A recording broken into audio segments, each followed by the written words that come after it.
નમસ્કાર મિત્રો, સ્વાગત છે બધા મિત્રોનો અમારી યુટ્યુબ ચેનલમાં। તો આજે 13/2/2026 ના સોના ચાંદીના બજાર ભાવ કેવા રહ્યા તે વિશેની માહિતી વિડીયોમાં જાણીએ તે પહેલા જે પણ મિત્રો નવા છે તે ચેનલને સબસ્ક્રાઇબ કરી લેજો અને ફેસબુકમાં જે પણ મિત્રો માહિતી જોઈ રહ્યા હોય તો ફેસબુક પેજને પણ ફોલો કરી લેજો। સૌપ્રથમ વાત કરીએ આજે ચાંદીની બજાર વિશે તો 1 ગ્રામ ચાંદીનો ભાવ 295 રૂપિયા, જ્યારે 8 ગ્રામ ચાંદીનો ભાવ 2360 રૂપિયા, 10 ગ્રામ ચાંદી 2950 રૂપિયા, 100 ગ્રામ ચાંદી આજે 29,500 રૂપિયા અને કિલો ચાંદી આજે 2,95,000 રૂપિયા સુધીના ભાવ રહ્યા હતા।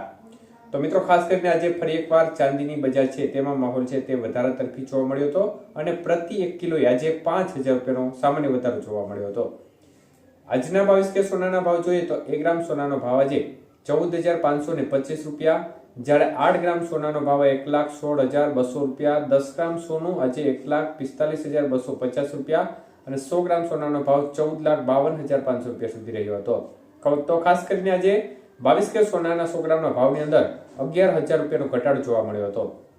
જ્યારે 24 કે સોનાના આજના ભાવ જોઈએ તો મિત્રો 1 ગ્રામ સોનાનો ભાવ આજે 15,845 રૂપિયા, જ્યારે 8 ગ્રામ સોનાનો ભાવ આજે 1,26,760 રૂપિયા, 10 ગ્રામ સોનું 1,58,450 રૂપિયા અને 100 ગ્રામ સોનાનો ભાવ આજે ખાસ કરીને 15,84,500 રૂપિયા સુધી રહ્યો હતો।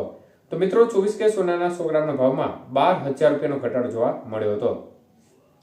જ્યારે વાત કરીએ આજના 18 કે સોનાના ભાવ વિશે તો 1 ગ્રામનો ભાવ 11,885 રૂપિયા, જ્યારે 8 ગ્રામ સોનાનો ભાવ 95,080 રૂપિયા, 10 ગ્રામ સોનાનો ભાવ આજે 1,18,850 રૂપિયા અને 100 ગ્રામ સોનું આજે ખાસ કરીને 11,88,500 રૂપિયા સુધીના ભાવ રહ્યા હતા।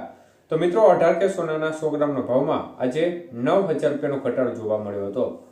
તો સ્થિતિ જોવા જઈએ તો બજાર છે તેમાં આજે પણ સોનાની બજારમાં ઘટાડા તરફી માહોલ જોવા મળી રહ્યો છે।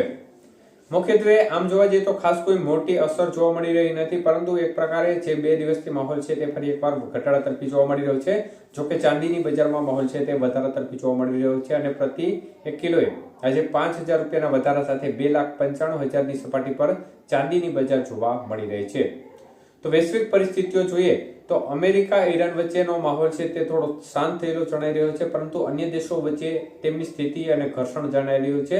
તો તેની અસર માર્કેટ ઉપર અત્યારે જોવા મળી રહી છે, પરંતુ તેની ખાસ મોટી અસર જોવા મળી રહી નથી છેલ્લા 2 દિવસની અંદર। તો અન્ય તરફ રશિયા યુક્રેન યુદ્ધ છે તે પણ એક પ્રકારે સાયલન્ટ મોડમાં જોવા મળી રહ્યું છે, એટલે તેની અસર પણ માર્કેટ ઉપર ખાસ કોઈ અત્યારે મોટી જોવા મળી રહી નથી। એટલે એક પ્રકારે છેલ્લા દિવસોમાં આપણે જોવા જઈએ તો મોટા વધારા ઘટાડા ઓછા થઈ રહ્યા છે। તો તેનું કારણ આ છે કે જેમાં કોઈ મોટી હલચલ જોવા મળી રહી નથી, જેને પરિણામે બજાર છે તેમાં એકંદરે સ્થિરતાનો માહોલ હોય તે પ્રકારની સ્થિતિ જોવા મળી રહી છે। ધન્યવાદ।